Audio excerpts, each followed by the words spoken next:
Une nouvelle session d'information sur votre télévision. Prenons le sommaire. Le président de la République, Félix-Antoine Tshisekedi Tshilombo, était reçu ce mercredi 26 mars en tête-à-tête par son homologue angolais João Lourenço. Les détails dans quelques instants. La problématique de la crise sécuritaire dans l'Est de la RDC était au centre des échanges que le chef de l'État, Félix-Antoine Tshisekedi Tshilombo, a accordé aux chefs des différentes institutions du pays. C'était à la Cité de l'Union africaine.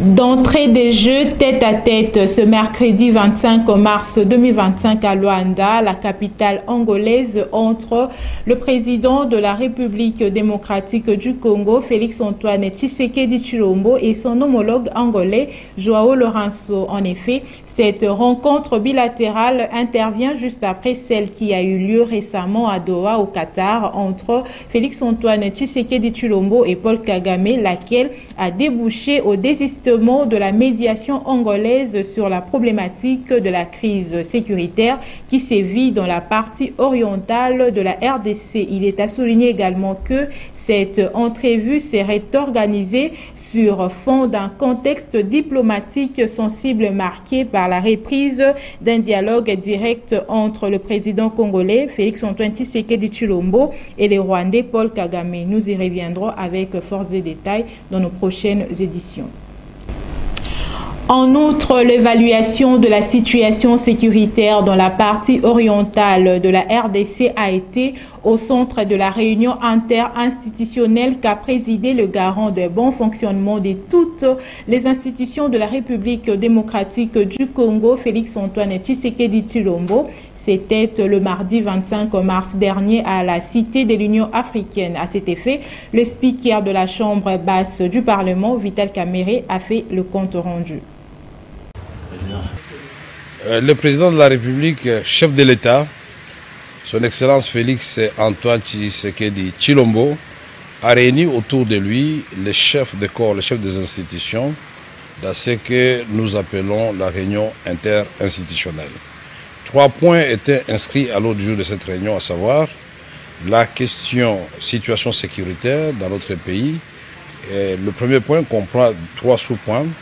Il y a le travail qui sera désormais fait conjointement entre l'EAC et la SADC. Il y a le processus de Luanda et de Nairobi, mais il y a la résolution 2773 du Conseil de sécurité. Le deuxième point a porté sur les enjeux de l'ère, l'attitude que nous devons avoir vis-à-vis des enjeux de l'ère en tant qu'acteurs institutionnels et politiques de notre pays. Le troisième point, c'était les divers. S'agissant du premier point, le président de la République nous a informé du fait que l'EAC, Eastern African Community, la communauté économique des États de l'Afrique de l'Est, et la SADC, travailleront désormais ensemble dans le cadre du processus de Luanda et de Nairobi. Le président de la République nous a fait l'honneur de nous partager ce qu'il a engagé comme résultat à Doha. C'était, sur le plan diplomatique, très important, et nous expliquer, et à travers nous, tout le peuple congolais, que Doha n'a pas annulé Luanda ni Nairobi. Au contraire, Doha vient booster Luanda et Nairobi. Et en dehors de nos frontières, le président burundais Evariste Ndayishimiye a reçu le mardi 25 mars dernier la ministre congolaise d'État en charge des affaires étrangères, Thérèse Kayikwamba-Wagner. Cette dernière était porteuse d'un message du président de la République, Félix-Antoine Tshisekedi Tshilombo. Son déplacement s'est inscrit dans les cadres du renforcement de relations bilatérales entre la République démocratique du Congo et la République sœur des Burundi. Au sortir de cette audience, la patronne de la diplomatie congolaise s'est exprimée à ces termes. Suivez. Merci beaucoup pour l'accueil d'abord. Je suis venue porteuse d'un message de son homologue et de son frère, le président Félix-Antoine Tshisekedi Tshilombo. Un message sur les liens bilatéraux entre nos deux pays, des liens entre États, mais comme vous le savez tous, des liens aussi entre peuples. Et donc un message de reconnaissance pour la solidarité et l'amitié qui lie nos peuples, un message aussi sur la perspective de renforcer ces relations bilatérales, bien au-delà de la crise qui évidemment nous éprouve les uns et les autres. Un message de reconnaissance aussi parce que nous savons que le Burundi a encore une fois ouvert ses portes, ouvert ses bras aux femmes, aux enfants, aux hommes congolais qui ont fui la guerre et les ont accueillis comme des frères, comme des sœurs, comme les leurs. Et donc mon message était aussi un message de reconnaissance pour l'amitié et la générosité du peuple et du gouvernement burundais qui a accueilli près de 79 000 réfugiés congolais et justement réitérer notre reconnaissance auprès du peuple burundais pour ce geste d'hospitalité et de générosité. Restons-y dans la diplomatie. Lors de la réunion du Conseil de sécurité de l'ONU, la patronne de ces secteurs, Thérèse Kayikwamba-Wagner, est revenue sur les avancées significatives enregistrées sur les plans diplomatiques depuis la résurgence de la rébellion du mouvement du 23 mars soutenu par l'armée rwandaise dans la partie orientale de la République démocratique du Congo. Voici les détails. À la question de savoir pourquoi l'exécution de la résolution du Conseil de sécurité de l'ONU de 2012 contre le rebelle du M23 n'avait pas tardé à être exécutée immédiatement que celle prise en 2025, 2773, la chef de la diplomatie congolaise, consciente de cette situation, révèle que les contextes ne sont pas le même avec un Rwanda devenu plus belliqueux qu'il y a plus de 10 ans. Pour Thérèse Kayikwamba-Wagner, la résolution du Conseil de sécurité de l'ONU n'a pas anéanti les efforts régionaux en cours pour le rétablissement de la paix dans l'est de la République démocratique du Congo. À l'en croire, ils viennent le renforcer davantage. Sans citer ou condamner le Rwanda, la résolution 2076 du Conseil de sécurité des Nations Unies a été adoptée à l'unanimité le 20 novembre 2012. Le Conseil de sécurité a exigé le retrait immédiat du groupe armé connu sous le nom du mouvement du 23 mars de la grande ville congolaise, de la ville volcanique de Goma et la cessation de toute nouvelle avancée, appelant à une clarification des rapports sur le soutien externe fourni au groupe et se déclarant prêt à agir sur la base des informations reçues.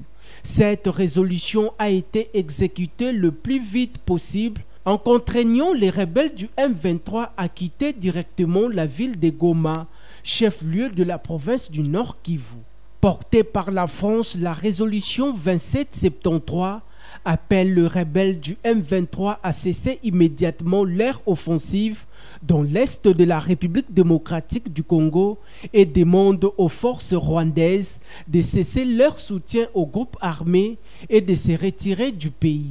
La même résolution qui ordonne la cessation des hostilités encourage le retour du dialogue dans le cadre des initiatives diplomatiques régionales. Jusqu'à ce jour, son exécution pose problème. Dans l'objectif de faire le point sur l'exécution financière et des travaux du terrain de la première phase du programme de développement local de 145 territoires, le ministre des Finances Doudou Fwamba a réuni les responsables des 3 agences chargées de l'exécution de ces 10 travaux pour en avoir l'idée nette de ces projets de haute portée sociale. Regardez. D'abord, ce qui est important, c'est que Son Excellence, Monsieur le ministre des Finances, a souhaité avoir un aperçu sur l'état des travaux, sur l'exécution physique et financière du programme de développement local des 145 territoires qui est exécuté par les 3 agences, le PNUD, le Programme des Nations Unies pour le développement, le Bureau central de coordination, BCEPO, ainsi que la cellule d'exécution des financements en faveur des États fragiles que moi je représente. Globalement, nous avons fait le point, les 3 agences. Il est ressorti que les travaux avancent. Il y a beaucoup d'ouvrages qui ont été réceptionnés. Je peux dire que nous sommes à plus de 40% des ouvrages. Il y a des contraintes sur le terrain que nous sommes en train de surmonter. Un calendrier a été élaboré. Nous avons présenté à son Excellence le calendrier. Et globalement, les travaux devraient s'étendre jusqu'à la fin du mois de juillet, et pour s'achever au mois d'août pour toutes les agences. Voilà. Dans un autre registre, il faut savoir qu'à Kenge, chef-lieu de la province de Kwango, le vice-ministre de la Justice en charge des contentieux internationaux, Samuel Bemba, a procédé au lancement de l'opération de désengorgement de la prison centrale dans cette contrée. Il a promis également de revenir poursuivre cette action. C'était à l'occasion de la mission d'itinérance de la première ministre Judith Suminwa Tuluka dans cette partie de la RDC. Espoir qui n'en vit dit pour le détail. Cette visite s'inscrit dans le cadre de la campagne citoyenne Congolais Téléma, visant notamment à renforcer la justice sociale et les droits humains. À cette occasion, le vice-ministre de la Justice, Maître Samuel Mbemba Kabouya, a tenu une séance de travail avec les autorités judiciaires locales, notamment le parquet et la direction de la prison. À l'issue de cette rencontre, plusieurs détenus incarcérés pour des infractions mineures ont été libérés. Une démarche saluée comme un pas concret vers le désengorgement progressif des établissements pénitentiaires. À la faveur de la visite de son Excellence Madame la Première ministre, chef du gouvernement Judith Suminwa Tuluka, nous avons été chargés de visiter la prison de Kenge et de travailler avec le parquet pour qu'il soit procédé à la libération des cas bénins des détenus préventifs. De même, nous avons aussi concrétisé la libération des gracieux de la part de son Excellence Monsieur le Président de la République, chef de l'État, magistrat suprême, Félix Antoine Tshisekedi Tshilombo. Le vice-ministre a pris l'engagement de revenir dans un délai de 10 jours pour poursuivre cette opération de désengorgement, affirmant que seuls les condamnés et les prévenus impliqués dans des affaires graves resteront en détention. Par ailleurs, il a évoqué un projet de construction d'un nouvel établissement pénitentiaire à Kenge afin de garantir des conditions de détention plus humaines conformément aux standards nationaux et internationaux. Il est à noter que cette action s'inscrit dans la volonté du gouvernement de promouvoir une justice de proximité accessible et respectueuse des droits fondamentaux. Ils sont au total 28, dont 2 femmes réparties en 4 bandes. Ils, ce sont les présumés bandits et criminels appréhendés le mardi 24 mars dernier dans la ville cuprifère de Lubumbashi, chef-lieu de la province du Haut-Katanga. À cet effet, le gouverneur de cette province, Jacques Kabula Katwe, a encouragé et félicité les efforts que conjugue la police nationale congolaise dans l'objectif de sécuriser les personnes et leurs biens. Suivez. Donc nous ne pouvons pas tolérer, il y a des instructions fermes que le commandant suprême, chef de l'État, Félix Antoine Tshisekedi a données. Ces opérations sont menées par le ministre de l'Intérieur qui va être avec nous incessamment pour les nettoyages. Donc il faut absolument ramasser tous les criminels et les mettre en dehors de notre société, c'est-à-dire le mettre en prison. Nous, ce que nous allons faire, heureusement que le PG est là, nous allons demander à ce que la justice puisse agir sans complaisance et que les fautifs soient condamnés, jugés, condamnés et qu'ils soient placés en prison. Pas la prison de Kassapa, non, non, non. Nous allons les envoyer à Angenga. Donc, nous allons demander à ce que les jugements se fassent le plus vite possible et que nous soyons en mesure, dans un bref délai, de les envoyer à Angenga. Nous ne pouvons pas accepter que ces jeunes gens puissent perturber la paix dans notre province. En santé, dans le cadre des activités de la Journée mondiale de la tuberculose célébrée le 24 mars de chaque année, une campagne de dépistage volontaire de la tuberculose d'une semaine a été lancée ce mercredi 26 mars au camp colonel Kokolo à Kinshasa par le programme de lutte contre la tuberculose dans les buts de combattre cette épidémie qui nécessite une prise en charge réelle de la population congolaise. Abordons le chapitre des sports. Retenez que les léopards de la RDC ont surclassé les Morabitunes de la Mauritanie dans la soirée du mardi 25 mars dernier sur la note des 2-0 au stade municipal Nouadhibou en match comptant de la 6e journée des éliminatoires de la Coupe du Monde 2026. Retrouvez à travers ce commentaire d'Espoir Kinamvidi. Au bout de 3 minutes du coup d'envoi de la rencontre, Charles Piquel Monguinda inscrit les billes de l'espoir des léopards sur une superbe frappe à la surface des réparations mauritaniennes.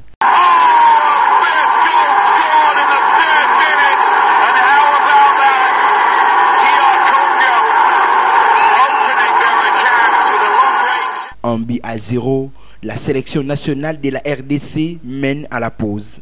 Au retour du citron, les deux équipes ont présenté une tactique cherchant à dominer sur l'autre pour trouver la cage, mais rien n'a marché. Sébastien Desabre fait monter l'attaquant de Pyramide d'Égypte, Fiston Maël Kalala, à la place de Cédric Bakambu.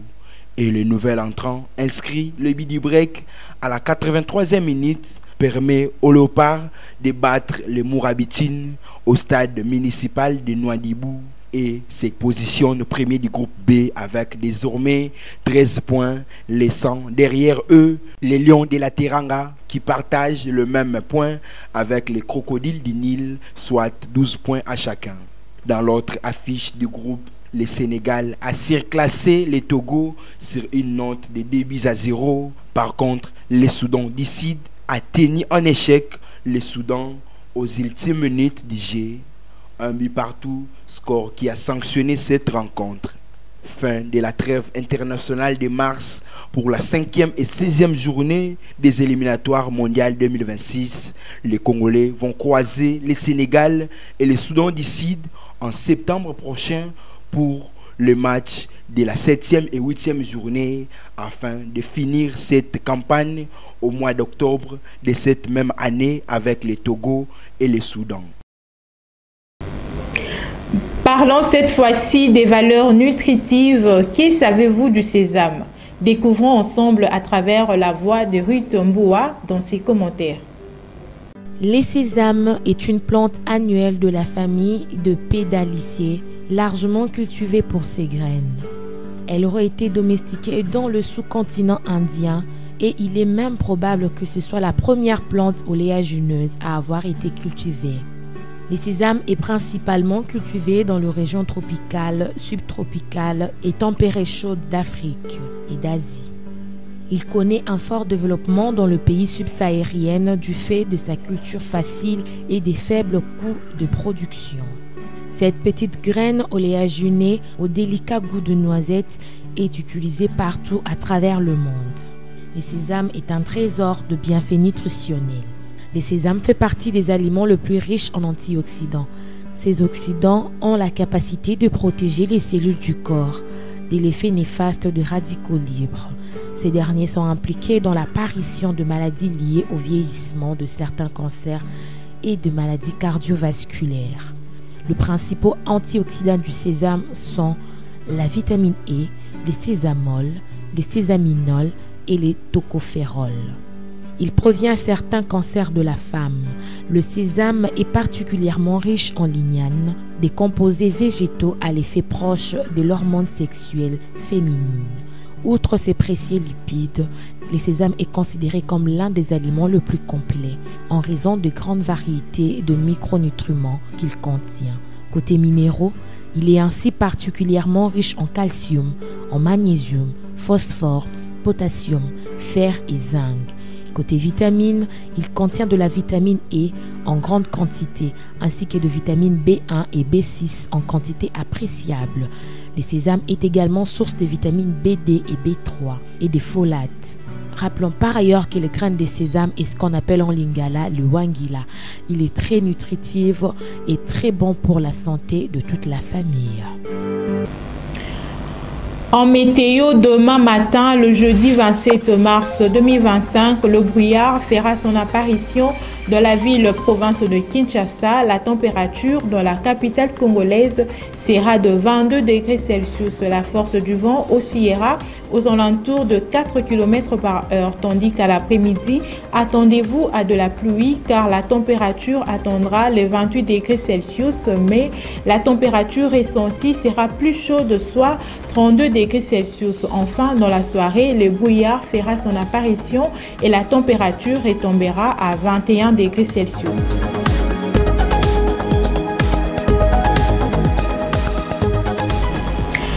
Avant de boucler complètement ces rendez-vous d'information, la rédaction de la chaîne Kinactu Télévision vous propose la belle sélection des journaux qui ont paru ce mercredi 26 mars 2025 dans la ville-province de Kinshasa. Voici ces timbres vocaux d'espoir qui nous dit. Heureux de vous retrouver une fois de plus à ces kiosques à journaux.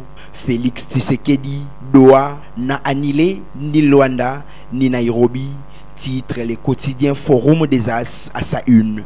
Dans ces lignes, le journal évoque la réunion interinstitutionnelle présidée par le chef de l'État, Félix Antoine Tshisekedi Tshilombo, le mardi 25 mars dernier à la Cité de l'Union africaine.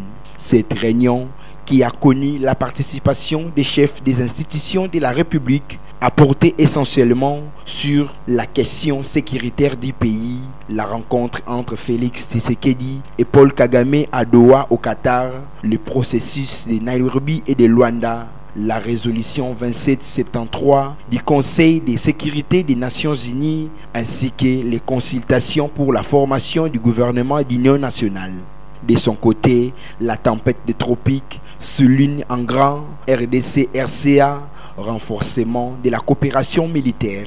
Dans ces colonnes, le quotidien de Kinshasa écrit le ministre de la Défense nationale de la République démocratique du Congo, Gika Bombo Mwadiamvita, séjourne depuis le lundi 24 mars en Afrique du Sud pour renforcer la collaboration bilatérale en matière de la défense nationale avec la République démocratique du Congo.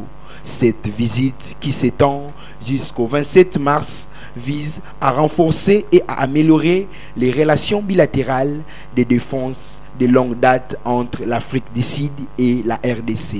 Pour sa part, Africa News met en manchette la pique subtile des Kaméré contre Bemba.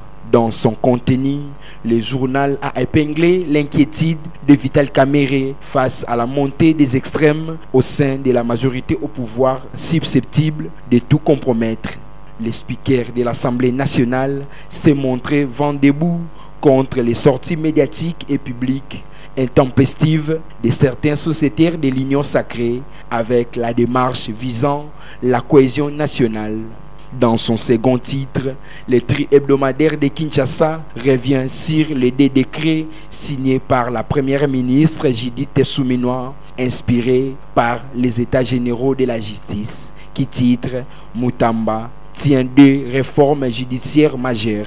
Il s'agit notamment du décret portant création, organisation et fonctionnement de l'inspection générale des services judiciaires et pénitentiaires, ainsi que les décrets portant mise en place d'une gestion informatisée et numérisée des dossiers judiciaires au sein des juridictions des commerces, peut-on lire dans un communiqué publié dans les journaux. C'est tout pour ce soir. Le rendez-vous est pris pour ce jeudi. Bonsoir chez vous. C'en est fini pour ce soir, mesdames et messieurs. Vous étiez nombreux à nous suivre bien avant de vous baisser les rideaux de cette édition. Place au rappel de titres. Le président de la République, Félix Antoine Tshisekedi Tshilombo, était reçu ce mercredi 26 mars en tête-à-tête par son homologue angolais Joao Lourenço. La problématique de la crise sécuritaire dans l'Est de la RDC était au centre des échanges que le chef de l'État, Félix-Antoine Tshisekedi Tshilombo, a accordé aux chefs des différentes institutions du pays. C'était à la Cité de l'Union africaine.